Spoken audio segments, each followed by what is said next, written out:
So Canadians need an organization to look out for the taxpayer. And well, it looks like we actually do have one. And joining me today is Franco Terrazzano.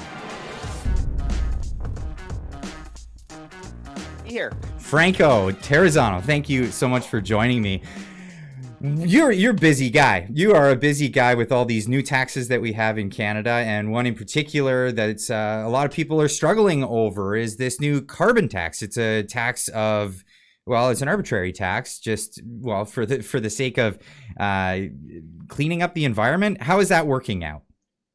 Oh, it doesn't. I mean, it does absolutely nothing to reduce emissions. The only thing it does is it reduces your own family's budget. Okay, so you have this carbon tax. It's essentially a tax on everything. Why do I say that?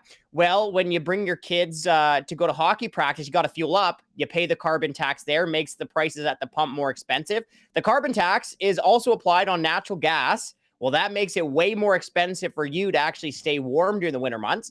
But then also, right, the carbon tax hammers farmers. So it makes it more expensive for farmers to grow the food, and it makes it more expensive for you to buy the food. But hey, folks, it gets worse because the carbon tax is also applied on diesel. Now, what's so important about diesel? That's what truckers use to fill up their big rigs. Okay, so every time truckers deliver your food to the store, the carbon tax hammers them and it hammers you. So let's go over this one more time. What does the carbon tax do? Make it more expensive for you to drive everywhere. Canada, big country, gotta drive. The carbon tax makes it more expensive for you to heat your home. Cold country, gotta stay warm. And the carbon tax makes it more expensive for you to go to the grocery store. And last time I checked, that's kind of a necessity as well. Wouldn't it be a smarter move for the government to make clean energies cheaper instead of making dirty energies more expensive? I mean, I guess what I'm getting at is sort of my next question for you is, why is it that in Atlantic Canada, because they use more dirty stuff as we're learning, the oils, heating oils for your home are considerably more dirty than natural gas or switching to electric or whatever. But people can't afford to switch to electric because their gas is too expensive, because we've artificially made it more expensive with this carbon tax. It's kind of, you see where I'm going here? It's just a compounding thing. It's not really helping anybody. It's making it worse. And now the government's kind of come out and admitted that by reducing the tax for people in Atlantic Canada.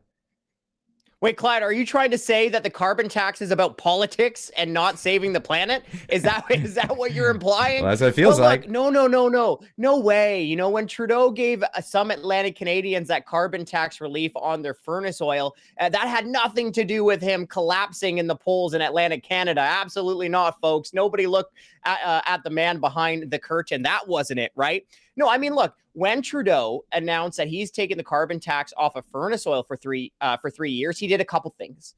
Number one, he finally admits what everyone outside of Ottawa already knows, that the carbon tax makes life more expensive, right? That's a pretty obvious, glaring admission that he made. But number two is he kind of forgot about the rest of Canada, because only 3% of Canadian homes use furnace oil to stay warm during the winter months. Mm-hmm. So what about everyone else? Where's the relief for everybody else, right? You know, my family is in southern Alberta. I was chatting with my mom. She was sending me photos of all the snow on the ground. It was freezing cold there last week. It was like -10. Natural gas in places like that is an absolute necessity. But for so many Canadians, about 97%, they're not getting any carbon tax relief out of Trudeau's carve-out, right? Instead, we did the numbers. The carbon tax on natural gas will cost the average family $300 this year. And because Trudeau is raising his carbon tax every single year, the natural gas carbon tax bill over those 3 years is like $1,100. Carbon tax alone. That's ridiculous. And what I see in Alberta, for example, because you brought up Alberta, if everybody were to switch to heat pumps tomorrow, the infrastructure wouldn't be able to handle it. So they'd have to get electricity from their neighboring United States right there, and I think it's Montana, and they get their electricity from coal powered generation. I mean, it boggles the mind, the fact that it keeps going back to, oh, we're going to do dirtier things and it's going to cost more money and we're going to do it less efficiently. Now in British Columbia, there's pressure, just like there was for Scott Moe in Saskatchewan. In my opinion, did the right thing. It may not be legal, but he's saying we're not going to collect it. His heart's in the right place, right? His heart's in the right place. Mo's heart's in the right place, and Trudeau is in the wrong. Can we agree on that? And look, it's actually great to see premiers jumping in this fight, actually standing up for their constituents. And Clyde, sorry to cut you off, but let me just jump into this right here, okay? Because everyone essentially outside of the Liberal parties, the Liberal members of Parliament are essentially hammering Trudeau rightly about this carbon tax favoritism, right? You have the premiers like Scott Moe, Daniel Smith, Doug Ford, Blaine Higgs. You got conservatives, progressive conservatives. They're hammering him. You also have NDP provincial MLAs hammering Trudeau about this. You had Rachel Notley, the leader of the NDP in Alberta, hammer Trudeau about this. You also had NDP MLAs in Saskatchewan hammering Trudeau over this. And guess what, folks? The NDP is also outflanking Trudeau on this in Ottawa. Okay, and let me just build on that. On Monday, there will be a vote on a Conservative Party motion to scrap the carbon tax from everyone's home heating bills, and the NDP said they're going to support it. So now the only people not standing up for their constituents among those major parties in Ottawa are the Liberal MPs. Yeah, well, I think this is ridiculous. The concept of paying tax on something that's essential for your life. Like we don't tax produce. We don't tax meat and fresh foods like that. You might have to pay a tax on your Cheerios because it's goods added and stuff like that. But we're not paying any taxes on that kind of thing for your food. Why is it that they would tax something that's so essential, especially in a northern country like Canada? You're not going to get by without heat. This is ridiculous. You're not going to just wish for your house to get warm in the wintertime. And even in British Columbia, where it's, it's, everybody knows it's milder weather out here. And this is why a lot of us have moved out here. But there's pressure on David Eby to freeze the carbon tax. Now, what some people don't understand is that it's actually a provincial matter for the carbon tax in British Columbia. If he was to scrap the carbon tax, would the feds just come in and impose it on us anyway? Well, just to be honest, nobody really knows, right? So it is a provincial tax, but it's also a federal tax, because here's why. The federal government, Prime Minister Justin Trudeau, imposes what is a mandatory minimum carbon tax.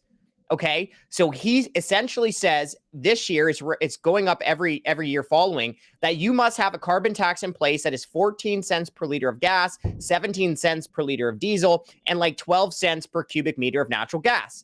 And essentially Trudeau said, hey, provinces, either you hammer your constituents with a carbon tax or we'll do it, because this is a federal mandatory minimum carbon tax. Now, what Premier David Eby should do is he should just say, I got to stand up for my constituents. And what you're doing is completely unfair. And he should remove the carbon tax off all home heating bills and force Trudeau to make that political fight. Yeah. Similar to what Scott Moe did. Obviously, it's a little bit different, but similar. Yeah, I couldn't agree more. And obviously, everyone should go check it out at the Taxpayer Federation on taxpayer.com. The story here, news release, Premier David Eby must freeze carbon tax on home heating and fuels.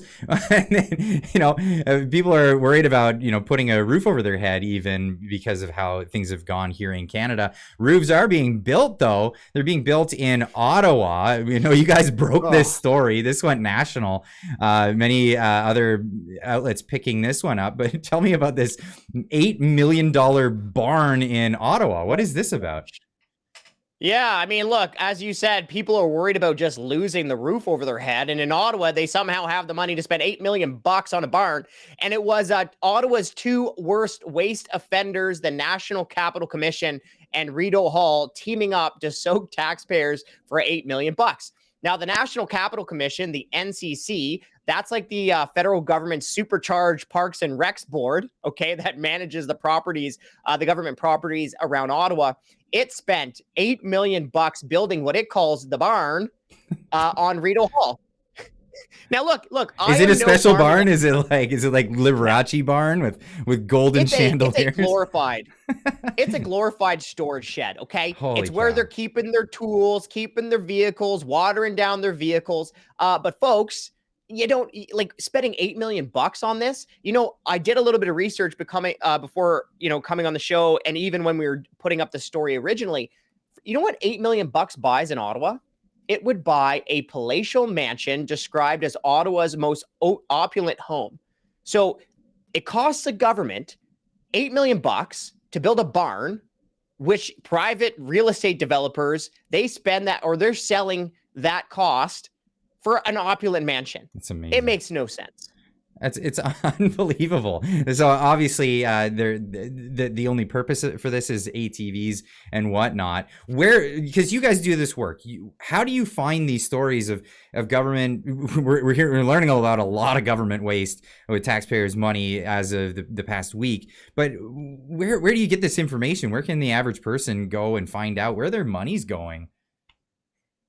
Yeah, well, hey, first of all, taxpayer.com, great resource. A newsroom's right there. There's a bunch of petitions. You can sign up for free also just to get our email action updates. You know, when we find these great opportunities for people to take action, we let you know. Of course, we love all the donations that we can get from Canadian taxpayers because, look, folks, we never have, never will take any money from the government. So we rely on voluntary donations. But look, you can sign up for free, get our action updates. And you know who's really digging all this up?